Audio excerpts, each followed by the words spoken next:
अजित पवार के बिना अमित शाह, फडणवीस और शिंदे की एक ही दिन में 2 बार सीक्रेट मीटिंग। पक रही क्या सियासी खिचड़ी।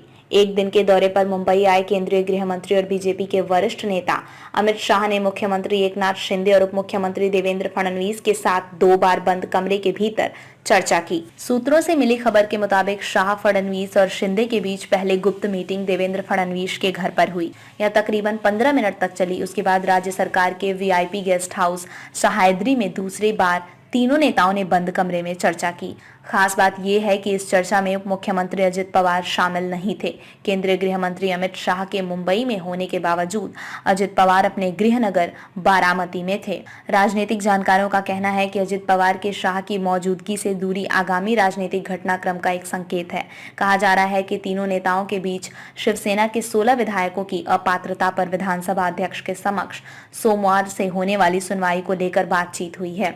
जिन विधायकों पर अपात्रता की तलवार लटकी है उनमें मुख्यमंत्री एकनाथ शिंदे भी शामिल हैं। संभावनाओं पर चर्चा। सुप्रीम कोर्ट के फैसले के मुताबिक अगर विधानसभा अध्यक्ष को 16 विधायकों को अपात्र करना पड़ा तो मुख्यमंत्री एकनाथ शिंदे को भी मुख्यमंत्री पद छोड़ना पड़ सकता है।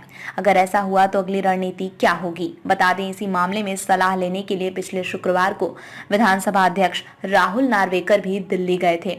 दिल्ली से लौटने के बाद उन्होंने इस मामले में तेजी दिखाई है। सोमवार को सुनवाई के लिए विधायकों को नोटिस जारी किया है। अजित पवार ने भी बंधवाई राखी। रक्षाबंधन की पुरानी तस्वीरें देख दादा को याद कर रो पड़ी सुप्रिया सुले। थाने से शुरू हुई लव स्टोरी तो वर्दी में पुलिस वाले कपल ने कराया प्री वेडिंग शूट। देखे तस्वीरें और वीडियो। शिवसेना विधायकों की अपात्रता प्रकरण में यह तेजी सुप्रीम कोर्ट की टिप्पणी के बाद आई है, जिसमें सुप्रीम कोर्ट ने इस मामले में देरी करने को लेकर नाखुशी जाहिर की थी।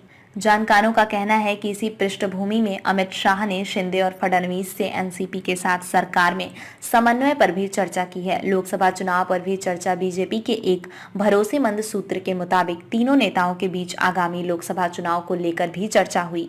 पिछले कुछ दिनों से शिवसेना के शिंदे गुट और बीजेपी के बीच कुछ सीटों को लेकर बयानबाजी चल रही है। इनमें एक सीट मुख्यमंत्री एकनाथ शिंदे के सांसद बेटे श्रीकांत शिंदे की भी है। बीजेपी ने श्रीकांत शिंदे की सीट पर फोकस किया हुआ है। केंद्रीय मंत्री अनुराग ठाकुर कई बार शिंदे के चुनाव क्षेत्र में बैठक कर चुके हैं। बीजेपी की संरचनात्मक बैठकें भी कल्याण डोंबिवली चुनाव क्षेत्र में लगातार जारी है। इसको लेकर शिंदे गुट में नाराजगी बताई जा रही है। शिंदे गुट के लोगों का कहना है कि जब यह चुनाव क्षेत्र बीजेपी का है ही नहीं तो इस तरह की बैठकों और कवायद का क्या मतलब है।